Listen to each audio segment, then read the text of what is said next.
Oh yeah, baby, that's right. You turned in to 993 North Point Street, Latin Grill Express. I'm Diego Escobar, your salsa chef, and that's right. You got a plátano verde and you got a plátano maduro sitting right before your eyes.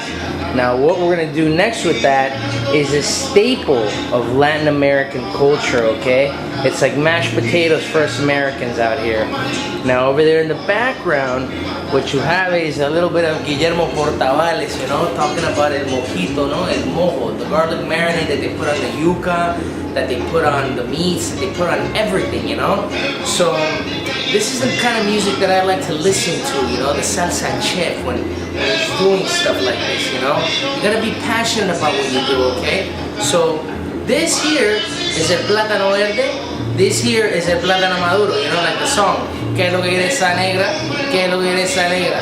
Plátano verde, plátano maduro, ¿qué es lo que quiere esa negra?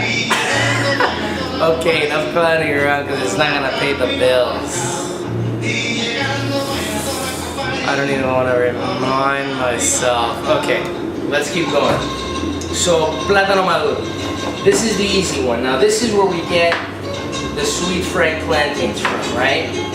You know, simply. Now, the old ladies back home, they don't like to use a knife. They like to use their fingers, huh?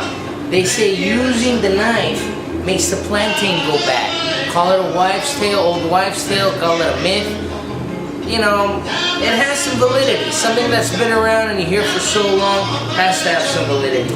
And just out of respect for them, we don't use a knife. We just use our bare hands, eh? So what do? Of course, you saw how black it was now, right?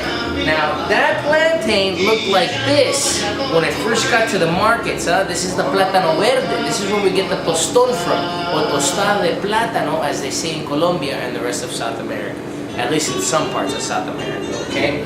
Now, we're gonna see what the result is, but just wanted to tell the audience that, yes, this plantain, the dark one wants to look like this. Now, in order for it to ripen, it needs a lot of heat, or warmth rather, and dark room is always good, you know? You put it away, it takes about maybe a week to 10 days before it actually gets that nice color, huh? And from here is where we get the platanitos maduros, you know? That look like this, huh? See, now right there, of course, they're raw. We're just gonna leave a few aside. We're not gonna cut them yet, because once you cut them, of course, they start oxidizing, they start, you know, turning a little dark. So, you know, the quicker you use it, the better. Now, the plátano verde is a little more time consuming. And again, like the old ladies back home, they don't like using the knife. You know, a lot of them don't even cut this with the little stalk with the knife. They just use their bare hands. You know, some of them just, you know, they're really good at it too. You know, they take their thumb and they actually stick it in there, man. And you know, I don't know how it is they do it. You know, I'm certainly not that used to doing it too much. You know, I have small hands, and you know, honestly, I'm not that strong. So, you know, it is a little time consuming, huh?